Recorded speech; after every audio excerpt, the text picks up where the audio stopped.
मुख्यमंत्री नीतीश कुमार ने राज्यपाल को अपना इस्तीफा सौंप दिया है। कैबिनेट की बैठक में विधानसभा भंग करने की सिफारिश के बाद उन्होंने अपना त्यागपत्र बिहार के राज्यपाल फागू चौहान को दिया है। शुक्रवार को कैबिनेट की बैठक के बाद सीएम राज्यपाल से मिलने राजभवन पहुंचे और उन्हें अपना त्यागपत्र सौंपा।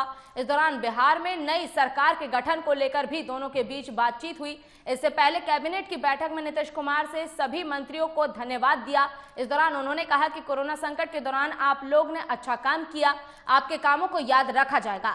कि 15 तारीख को 12:30 बजे दिन में हम लोग संयुक्त बैठक करेंगे विधायक मंडल दल के, सभी एक साथ बैठेंगे चारों दलों के लोग, और उसी में जो भी निर्णय आगे का लेना है वो सब निर्णय लेंगे। उसी सब चीज तय होगा। जब एक बार निर्णय करके इसका दावा करेंगे और उसके बाद भी होता है ना। आज कैबिनेट की बैठक जरूरी है ना। हमारे कैबिनेट की बैठक इसलिए जरूरी है कि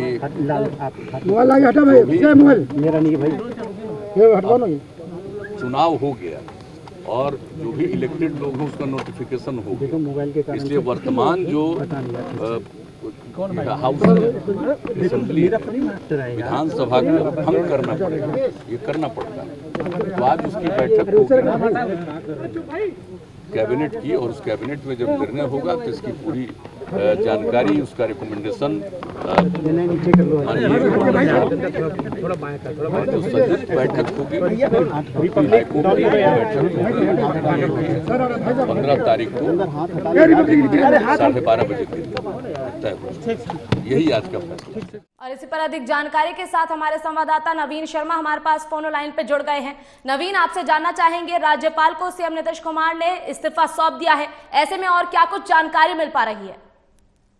देखिए, आज इससे पहले चूंकि शाम में उन्होंने राज्यपाल को इस्तीफा सौंपा और उसके ठीक पहले दोपहर में उन्होंने जो है एक कैबिनेट बैठक थी जिसमें तमाम जो पूर्व में जो भी कैबिनेट जो मंत्री रहे हैं तमाम लोग उसमें शामिल थे, पार्टी के विधायक शामिल थे, और वहां पर यह फैसला लिया गया। क्योंकि उसमें कोई बड़ी खबर निकल करके सामने नहीं आई। मुख्यमंत्री नीतीश कुमार ने मीडिया से बात करते हुए कहा था कि जो 15 तारीख को जो पूरे विधायक मंडल जो है, जो तमाम जो 4 पार्टी हैं, हम, वीआईपी और बीजेपी और जदयू, ये तमाम जो विधायक है तमाम पार्टियों की, सब एक साथ वो सर्वदलीय बैठक होगी और उस बैठक में तय किया जाएगा कि जो है औत कब होगा और आखिर जो सीएम कैंडिडेट जो है वो कौन। हालांकि सीएम कैंडिडेट की बात करें तो इस पर कोई ऐसा मुख्य रूप से कोई चर्चा देखने को नहीं मिला है इसमें, लेकिन एक बात बिल्कुल स्पष्ट है कि चूंकि एनडीए की सरकार बन रही है और बीजेपी ने भी साफ कह दिया था 6 महीने पहले ही, चुनाव के ठीक पहले उन्होंने कहा था कि वो नीतीश कुमार के नेतृत्व में ही जो है चुनाव लड़ेंगे और उनके नेतृत्व में ही बिहार में सरकार बनना है। तो ऐसे में एनडीए की तरफ से कहीं ना कहीं चीजें बिल्कुल साफ है और एनडीए में जो सबसे बड़ी पार्टी है बीजेपी, उसकी तरफ से भी चीजें साफ है, स्थिति स्पष्ट है, इसमें कोई कंफ्यूजन नहीं है। लेकिन आज चूंकि एक नियम होता है कि चुनाव के बाद विधानसभा भंग करना होता है, तो ये विधानसभा भंग करना था और ऐसे में नीतीश कुमार को जो है ठीक चूंकि चुनाव हो चुका है, रिजल्ट आ चुके हैं, परिणाम आ चुके हैं, ऐसे में तत्काल जो है 3 से 4 दिनों के अंदर ही विधानसभा भंग करना होता है।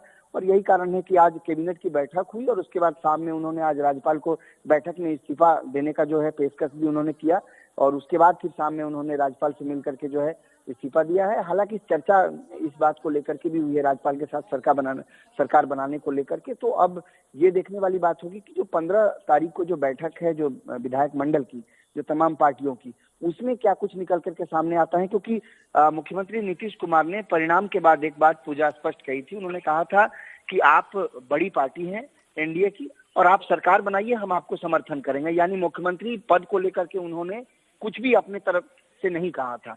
लेकिन कहीं ना कहीं चूंकि बीजेपी ने भी उस नीतीश कुमार के उस बयान को लेकर के कहा कि आप हमारे नेता हैं, एनडीए के आप नेता हैं, और चूंकि ये सारी चीजें स्पष्ट है कि आप मुख्यमंत्री हैं, तो इन सब चीजों में कोई फिलहाल कोई कह सकते हैं कि सरकार बनाने को लेकर के स्थिति बिल्कुल साफ है। हालांकि ये कयास लगाई जा रही थी कि हम और वीआईपी जो है लगातार महागठबंधन के संपर्क में है, महागठबंधन की तरफ से भी जो है बात चल रही थी कि अंदर खाने से बहुत सारी चीजें जो है दुरुस्त करने की बातें चल रही है। लेकिन अब ये सब चीजें एक तरह से साफ हो चुकी है। जब दोपहर में जब बैठक के बाद ठीक मुकेश सहनी बाहर निकल रहे थे तो उन्होंने कहा, स्पष्ट कहा है कि 4 से 5 दिनों के अंदर ही बहुत जल्द जो है मुख्यमंत्री पद का जो है शपथ ग्रहण समारोह भी हो जाएगा और तमाम जो है कैबिनेट मंत्रियों का भी। तो अब ये देखने वाली बात होगी कि ये जो दोनों पार्टी हैं, वीआईपी और हम, इन लोगों को किस तरीके से एनडीए मैनेज करती है। और मुख्यमंत्री पद के उम्मीदवार, और मुख्यमंत्री तो खुद नीतीश कुमार सीएम है ही, इनके अलावा जो डिप्टी सीएम की बातचीत हो रही है, इस बात का जिक्र हो रहा था कि संभवतः वीआईपी और हम दोनों ही अपने तरफ से डिप्टी सीएम का पद मांग रहे हैं। तो अब इस चीज को कैसे मैनेज किया जाता है, क्या कुछ होगा, ये देखने वाली बात होगी 15 तारीख के बाद। लेकिन फिलहाल कहीं ना कहीं जो है ये कह सकते हैं पूजा कि आज मुख्यमंत्री नीतीश कुमार ने अपना इस्तीफा पेशकश कर दिया है, इस्तीफा राज्यपाल को दे दिया है। अब जो है 15 तारीख के बाद सरकार बनने की जो कवायद है वो एक बार फिर से शुरू हो जाएगी। बिल्कुल पूजा जी। नवीन जी, आपसे ये भी जानना चाहेंगे, जैसा कि आपने बताया कि नई सरकार बनाने को लेकर चर्चा की गई है, ऐसे में क्या कुछ लगता है कि किन मुद्दों को विशेष तौर पर ध्यान में रखा गया है? देखिए, मुद्दों की अगर बात करें तो मैं बार बार जिस बात का जिक्र करना चाह रहा हूँ पूजा, वो ये कि ठीक चुनाव के पहले ही ये सारी चीजें स्पष्ट हो गई थी कि एनडीए का चेहरा जो है नीतीश कुमार है और उनके नेतृत्व में बीजेपी चुनाव लड़ रही है। अगर सरकार बनती है तो मुख्यमंत्री जो है वो नीतीश कुमार ही होंगे। देखिए, और जहां तक सरकार बनाने की बात कर रहे हैं, तो जिस तरीके से तेजस्वी ने आज जो है कोर्ट में रिकाउंटिंग को लेकर के भी जो है पिटीशन दायर की है, अब ये देखने वाली बात होगी कि जो कोर्ट इस पूरे मामले पर सुनवाई कैसे करती है। 1-2 सीट को लेकर के जो है रिकाउंटिंग, एक सीट को लेकर के रिकाउंटिंग का आदेश भी मिला है, तो मिला था, हालांकि उसके लिए कोर्ट जाने की आवश्यकता नहीं पड़ी थी। लेकिन अब ये देखने वाली बात होगी कि ये जो 119 सीट जीतने का जो दावा कर रहे हैं, ये देखने वाली बात होगी कि 119 सीटों की रिकाउंटिंग को लेकर के क्या कोर्ट किसी तरह का फैसला देती है। क्योंकि हाईकोर्ट इस मामले पर अगर संज्ञान नहीं ले पाता या फिर हाईकोर्ट के मामले से अगर संतुष्ट नहीं हो पाते, तो हो सकता है कि आरजेडी इस पूरे मामले को लेकर के सुप्रीम कोर्ट भी जा सकती है। तो ये पूजा देखने वाली बात है। नवीन, आपका बहुत बहुत शुक्रिया तमाम जानकारी के लिए। और इसी के साथ बता दें कि सीएम नीतीश कुमार ने राज्यपाल को अपना इस्तीफा सौंप दिया है।